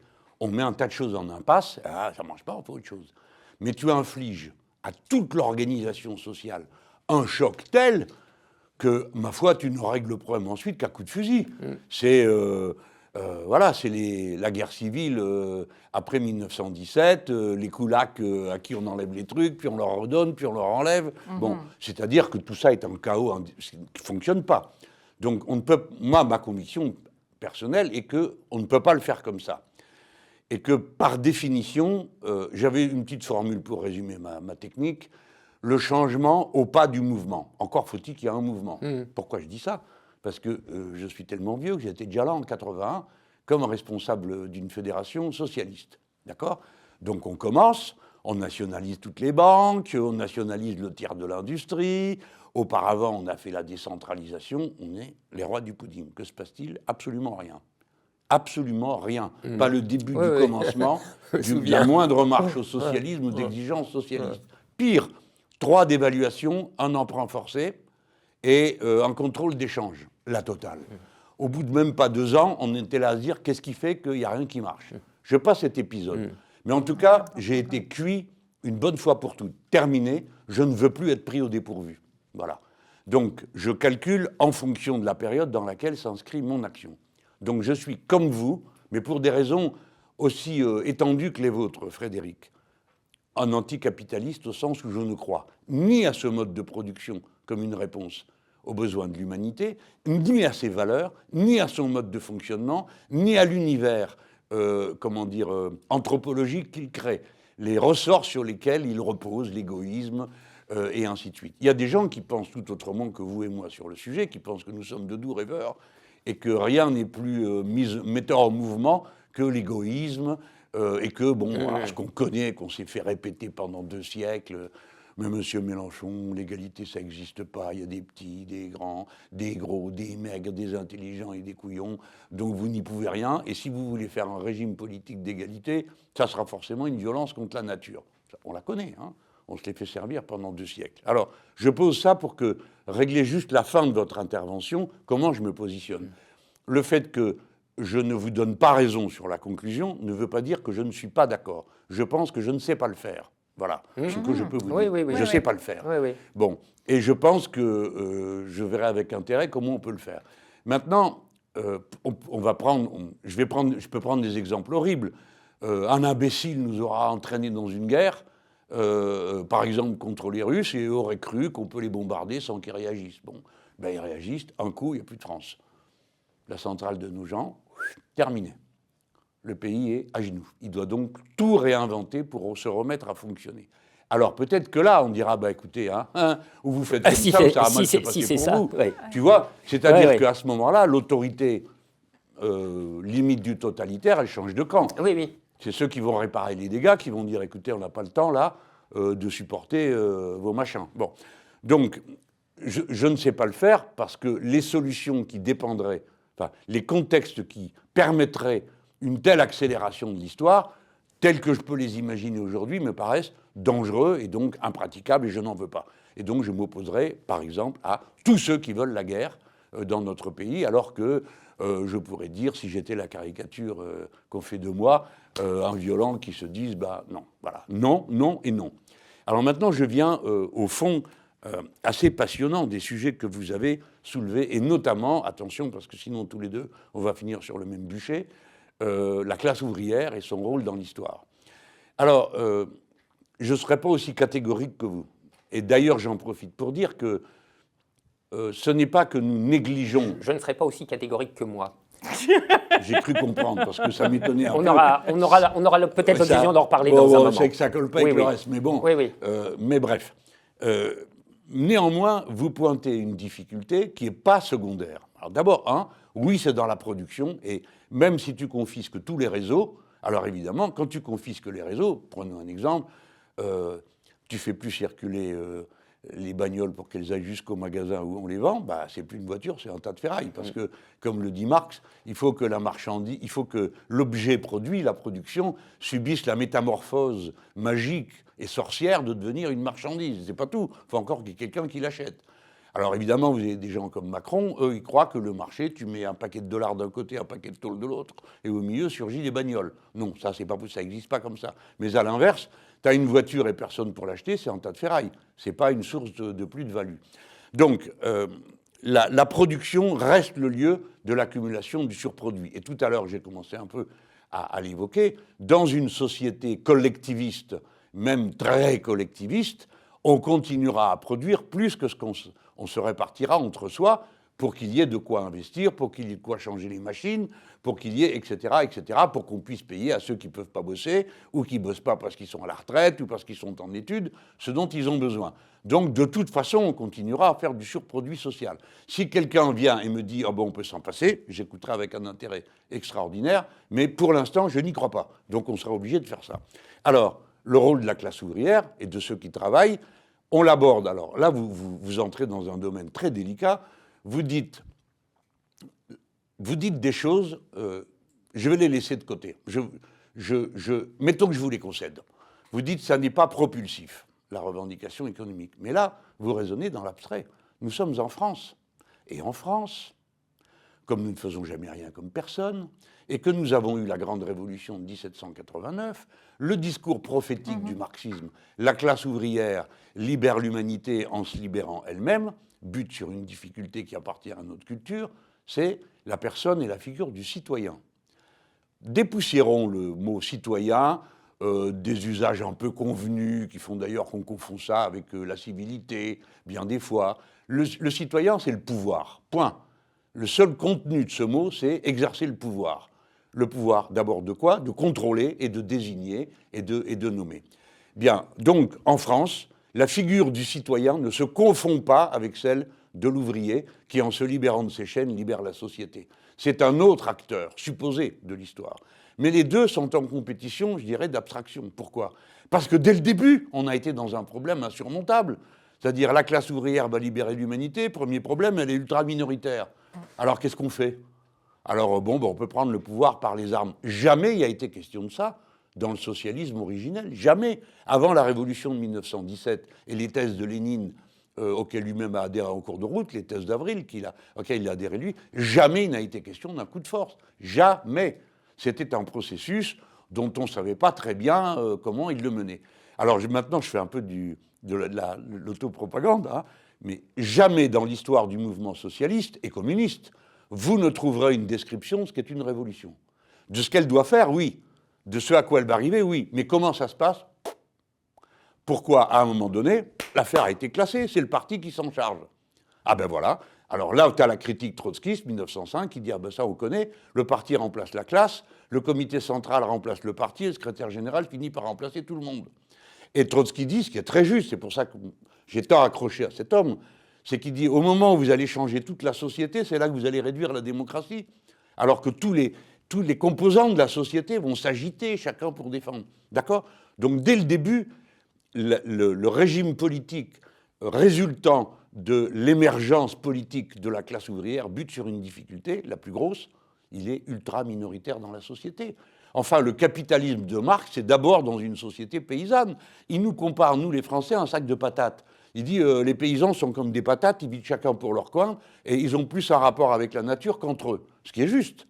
Donc le fait social, qui est le fait urbain, il faut attendre la moitié du XXe siècle pour que ça devienne le fait dominant. Avant, ça n'existe pas. Donc vous avez une classe minoritaire qui produit énormément, donc des crises de surproduction régulières, une classe paysanne jusqu'en 1947 en France, c'est 7 millions de personnes, Frédéric. Ça, hein, aujourd'hui, ils ne sont que 400 000. Il y a moins de paysans en France qu'il y a d'étudiants, il y en a 3 millions. Ce sont des réalités de masse. Donc dès le début, on ne sait pas quoi faire.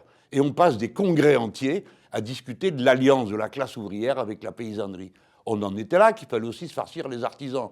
Lesquels artisans n'avaient nullement l'intention d'abandonner leur outil de production, leur savoir-faire dont ils étaient très contents, ils avaient des raisons de l'être, c'était une super qualification, etc. Donc, moi j'en parle en blaguant aux camarades à qui j'explique ça. Je dis, tu t'imagines aller voir un paysan, lui expliquer, écoutez, nous, on va tout régler pour vous, on va commencer par vous confisquer votre terre, votre ferme et vos outils de production, vous en donnera d'autres, hein, n'ayez crainte. Et tu vas le convaincre de ça, comment tu fais ? Comment tu fais pour convaincre quelqu'un de ça? C'est extraordinairement difficile. On imaginait ça donc seulement en cas de crise. Bref, la classe ouvrière est minoritaire dans la société. Avant que le capitalisme ait absorbé toute la société, ceux qui étaient en état de vouloir la révolutionner sont minoritaires. Ce n'est plus le cas aujourd'hui. Les retraités ont intérêt à quoi? Au maintien de leur système de retraite. Les étudiants à quoi? Au système de qualification. Et ainsi de suite. À la sécurité sociale, donc à un nombre suffisant de travailleurs, etc. etc. Aujourd'hui, nous sommes dans des conditions objectives où nous avons tous un intérêt à ce que la limite du capitalisme recule sans cesse, à démarchandiser en quelque sorte la société, à faire triompher du service public. Frédéric, c'est absolument nouveau. Et comme si ça ne suffisait pas, voilà que dans tous les pays d'Europe, le syndicat crée le parti. C'est le cas typique de l'Angleterre. Hein. Les trade unions crée le Labour Party, au point qu'au congrès du Labour, tu as les représentants des syndicats qui sont là et qui votent. C'est le cas dans toute l'Europe, sauf un pays, la France. Il y en avait un deuxième, l'Espagne, à cause des anarchistes. On se fait plier, les marxistes, au congrès de la CGT de 1905, la même année où on unifie les partis socialistes. Et à l'époque, ce n'est pas encore fait. Donc, les anards, qui ont quelque chose dans la tête, hein, ils disent, écoutez, nous, vous faites ce que vous voulez, vous, les 5 sectes socialistes, ça ne nous concerne pas. La seule chose qui nous concerne, c'est que tout le monde doit adhérer au syndicat pour faire la grève générale révolutionnaire et pouvoir collectiviser la propriété. C'est la charte d'Amiens. Alors, quand vous entendez un certain nombre de gens vous jouer de la musique sur la charte d'Amiens, rappelez-vous que c'est de ça dont ils parlent. Moi, je l'aurais déjà dit 10 fois, hein, si vous voulez faire la grève révolutionnaire pour collectiviser l'économie, dites-moi quel jour c'est, je viens. Je vous rends tout de suite mes bâtons de commandement, je vous les donne. Faites ce qu'il faut, je viens. Mais ils n'ont nullement l'intention de le faire. C'est un prétexte, évidemment. Donc, Frédéric, nous sommes dans un pays où enfin, au moment où se produit la grande homogénéisation, je ne dirais pas unification, homogénéisation sociale, qui met tout le monde en dépendance des réseaux et du capitalisme pour produire et reproduire son existence matérielle, nous sommes auto-bloqués. Regardez dans quelles circonstances, nous, pardon de le dire comme ça, mais nous, les insoumis, quand on a décidé qu'on commençait ce qu'on faisait, on s'est dit, on reconstruit tout à zéro, parce qu'il n'y a plus rien, ni la doctrine, ni les partis, ni les organisations. Et en plus, le mouvement social qui nous fait la gueule.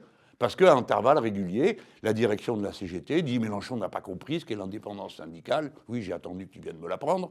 Bon, tout ça est absurde, mais ça coupe, ça sépare, ça disjoint. Donc, sur quelle force appuyer? C'est là que je viens comme stratège et comme organisateur. Sur rien. Sinon, mobiliser le plus grand nombre possible en inventant une forme politique qui ne soit pas un parti d'avant-garde révolutionnaire qui injecte de la conscience, mais qui soit en quelque sorte un parti-mouvement, donc un mouvement, qui soit lui-même un mouvement social. Et pour y arriver, mettre en mouvement les catégories sociales qui ont jeté l'éponge en disant « vos histoires, on n'en a plus rien à faire, on va tâcher de survivre, nous et nos gosses ». Et c'est comme ça qu'on s'est tourné, quartier populaire et jeunesse. Donc, à aucun moment, nous, on dit non, le lieu de production n'est pas un lieu de combat. C'est que dès que tu t'approches de la porte, tu as aussitôt des gens qui te disent « mais c'est pas ton domaine, qu'est-ce que tu viens faire là? Ici, c'est le syndicat. Reste à la maison. Viens pas... » Ah si, pour venir, on file du blé à chaque fois qu'il y a des grèves et des machins. Hein. Ça, oui. Mais le reste du temps, non. Donc, c'est dans ces conditions particulières qu'évolue l'action anticapitaliste. Alors, il y a des camarades qui sont plus ou moins avancés ou dans tel ou tel domaine, mais nous, notre stratégie globale, c'est le grand nombre.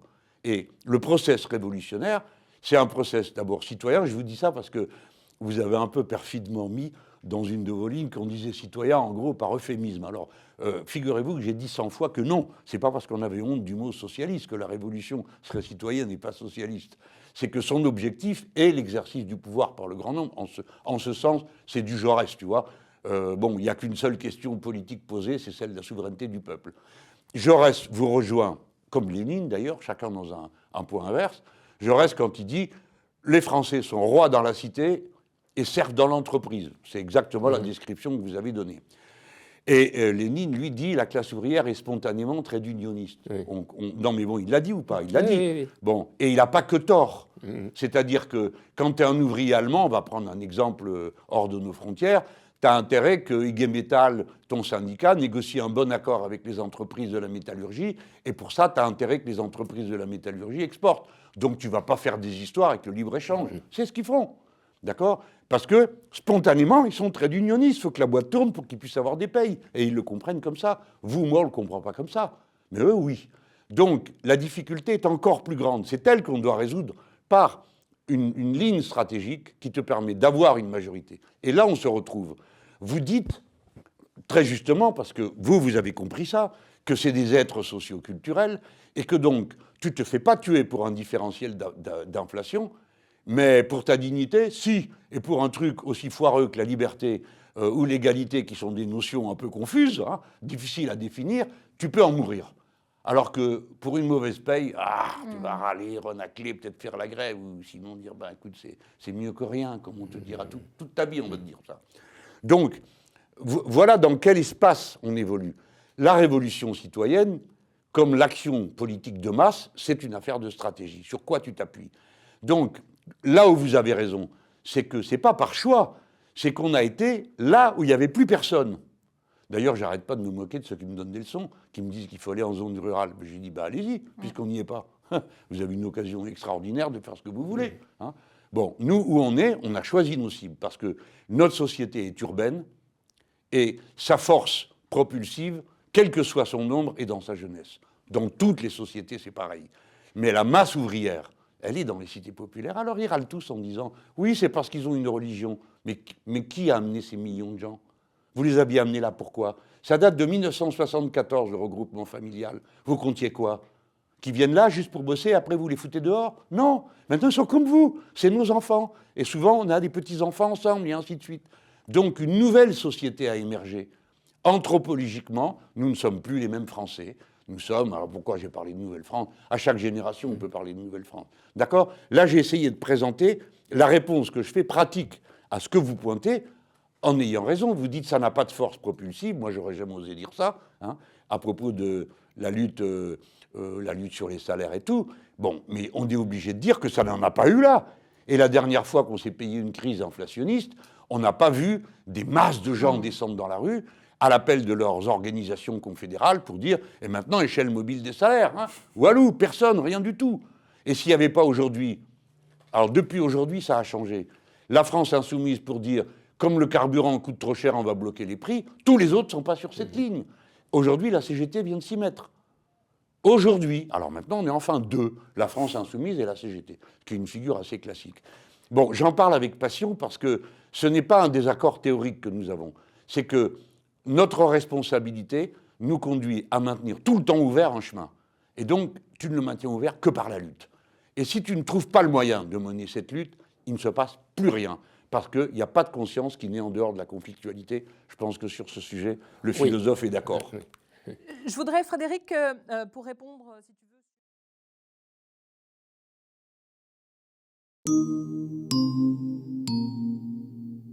veux.